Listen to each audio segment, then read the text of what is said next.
Okay, well, today is part two of our discussion about the immune system. Last time, in our last lecture, we talked about the innate immune response or the generalized immune response. And today we're going to talk about adaptive immunity. And so I'm sure you have all felt like this at one point or another. So sick that you wonder if it's even worth waking up the next day. How's your body deal with that?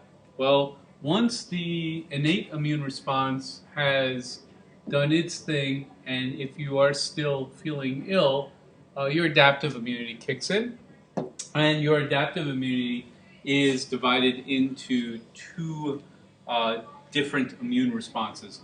One is referred to as the cell-mediated immune response, and the cell-mediated immune response is based on what your T cells are doing, and we'll talk about what is meant by cell-mediated.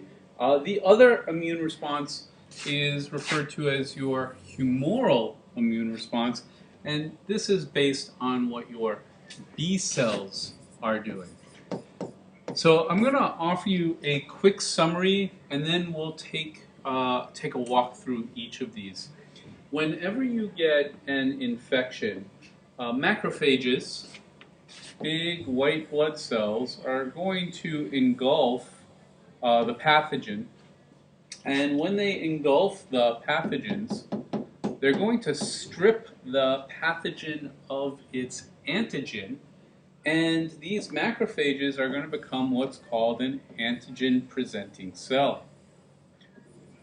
And these antigen-presenting cells will then be used to stimulate your humoral response and your cell-mediated response.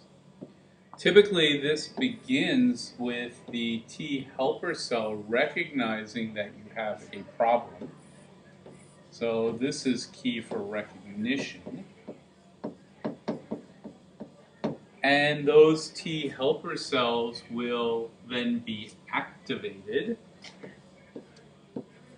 And the activation of these T helper cells will actually communicate with B cells and cause B cells to become activated.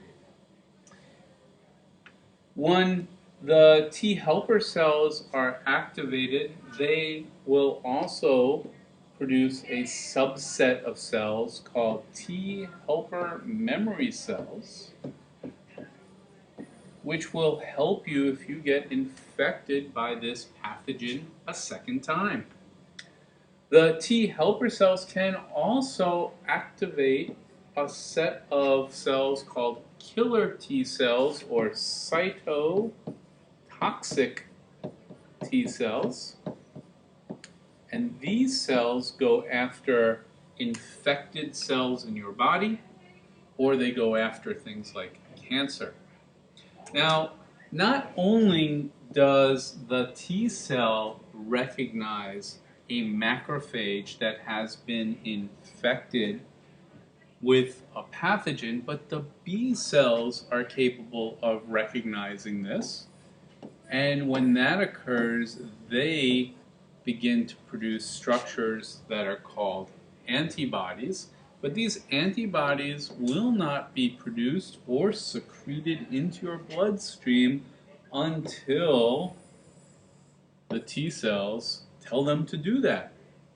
Now, once your B cells have figured out what the antigen looks like and has gotten confirmation from the T cells, these B cells will secrete antibodies into the blood. And these antibodies are then used to trap pathogens and prevent further infection. If your B cells have successfully identified the antigen, that is the surface protein on the pathogen, then that B cell will also create a set of memory B cells, and those B cells will remember how to make the antibodies, should you get infected a second time. So let's break this down into steps. I'll begin with a quick overview diagram, and then we'll tear it down stepwise. So when we look at your immune system, we talked about this before, your immune system cells, your white blood cells, are made in the marrow of your bone. If you've ever heard of the disease leukemia, leukemia is blood cancer. Basically means that you are not making healthy or mature white blood cells. And one of the treatments for leukemia is a marrow transplant, where a donor will give you new bone marrow.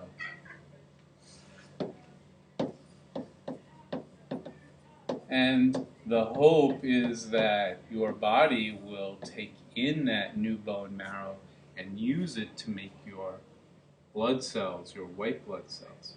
Well, if you have a healthy immune system, your bone marrow cells are a type of stem cell that can become different types of blood cells. One type of white blood cell become your T cells, and we call them T cells because they mature in your thymus gland. And these guys are key to your cell-mediated response. We'll talk about why it's called that. Alternatively, B cells mature in the bone marrow. That's why they're called B cells. And they're your antibody producers, and they're part of your humoral response. And they work together, and as I had indicated before, the T cells are really critical in activating the B cells. So let's look at the T cell activity by referring to the POGL that you did on earlier before watching this video. So in this diagram, you are looking at a bloodstream. So this is a blood vessel. And in this blood vessel, you have a macrophage which has consumed by endocytosis or phagocytosis a pathogen, and the pathogen, which is a circle with a bunch of stars on it, has antigens, and the antigens of this pathogen are the little triangles. So phagocytosis has caused the macrophage to consume the antigen and the pathogen, and it gets digested. And now what is happening is the macrophage presents the antigen to the environment.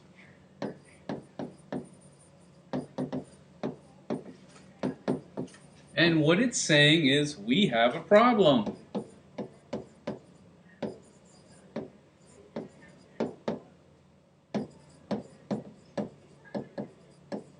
And so that's what this cell is doing. It's going to parade the antigen in the bloodstream, and T helper cells, which happen to be already there circulating about, will begin to see that there is an antigen presenting cell,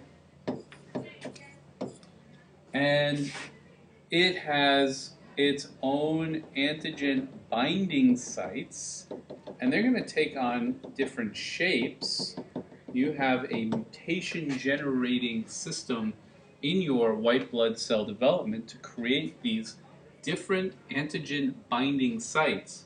And once the correct T helper cell matches the antigen on the antigen presenting cell, that T cell is going to send out a signal.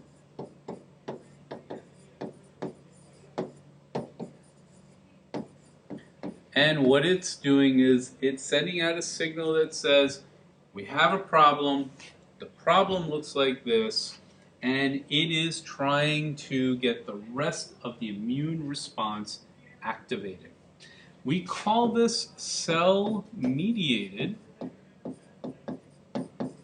because we have cell-to-cell communication. The T cell is interacting with another cell.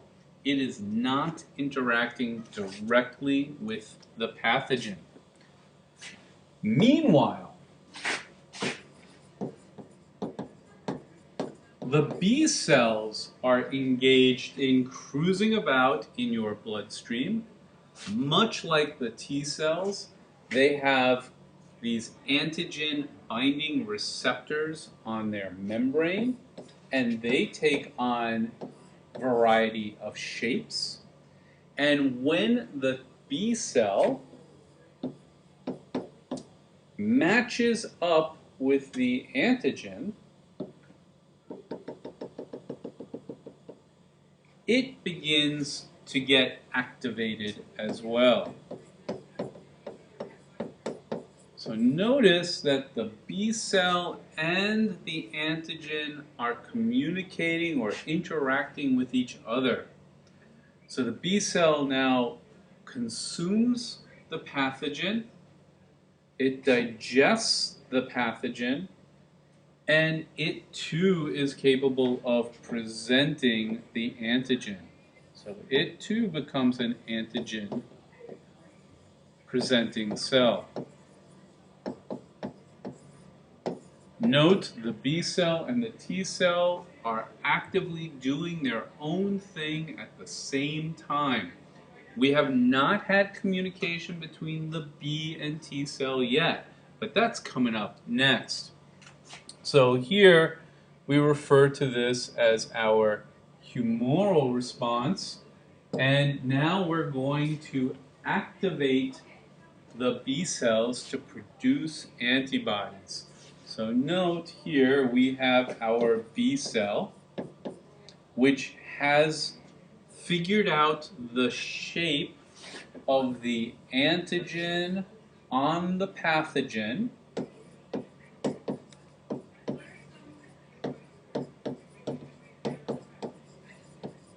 The T cell figured out the shape of the antigen based on an interaction with the macrophage that presented the antigen.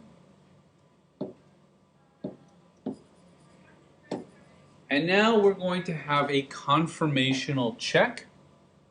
And in that conformational check, the B cell and the T cell talk.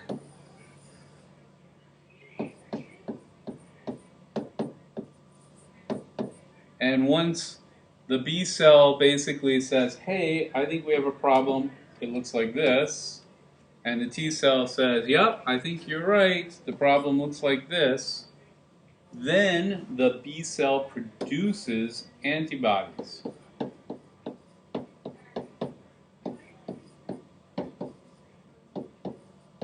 And what these B cells do is they are releasing a protein. That's what antibodies are. And these antibodies then bind to the pathogen. We call that agglutination. Here you can see an antibody and an antibody binding to our pathogen. And they are binding at the antigen location.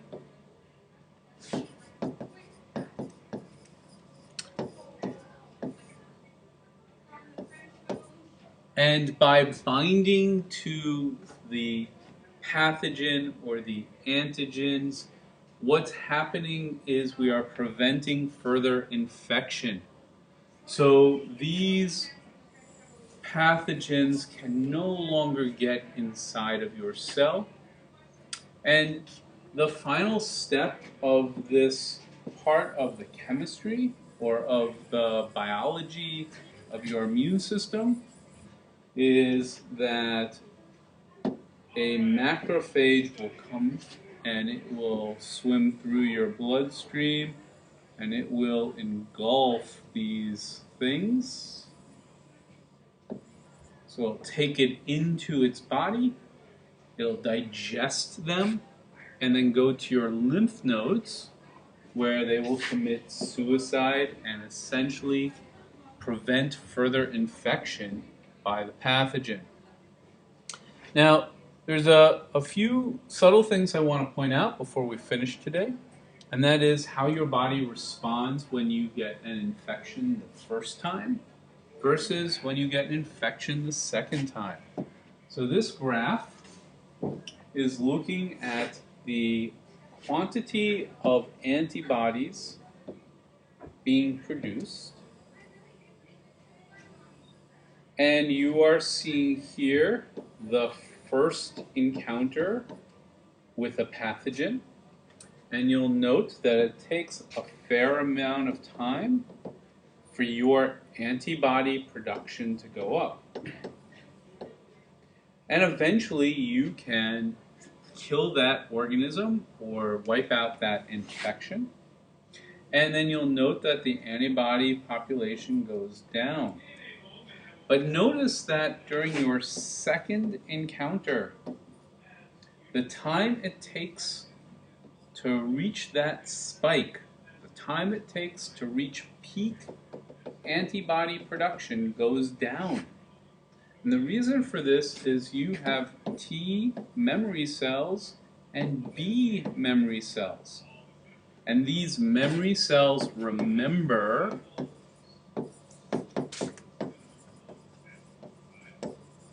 the shape of the pathogen.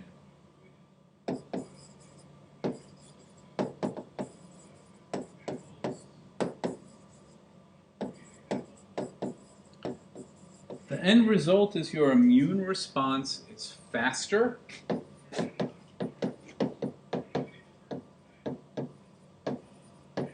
and that you rarely get sick from a second exposure to the same organism. Vaccines work by trying to train your immune system.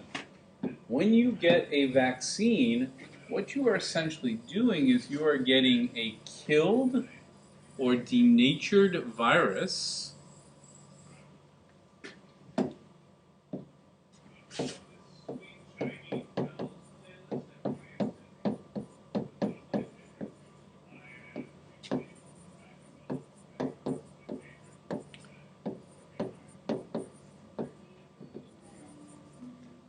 and that pathogen has its antigens, and what you are essentially doing is you are hitting that first immune response. And what then occurs is if you happen to get exposed to the actual pathogen, you already know, your cells already know what the antigens look like, and during that second exposure, you then get a secondary immune response, which is much faster and is capable of wiping out that organism before you even get symptoms from the disease. The last thing I want to point out to you takes us back to this diagram, and that is what that T cell down here is also capable of doing. So we have this T helper cell, which interacts with your B cells, but they can also stimulate what's called a cytotoxic T cell. And so what you are seeing here in this picture is a T killer cell, which is also called a cytotoxic T cell. Sorry. And cytotoxic T cells are also cell-mediated because it's cell-to-cell work. And when a cytotoxic T cell encounters an infected cell, so maybe this cell here is infected with a virus, putting V's in here to represent a virus. When we get the pairing between the antigens and the cell surface membranes, the cytotoxic T cells will release chemicals, and those chemicals will leave the cytotoxic T cell, be pumped into the infected cell, and then cause that infected cell to lyse. That also means burst. And in doing this, the cytotoxic T cells prevent that cell from releasing viruses that can continue to perpetuate the infection. This type of cell-mediated response is also the way T cells can attack cancerous cells in your body. Well, that's it. We have done a quick survey of the immune system, starting with what it is to have an adaptive immune response and the different players of that response.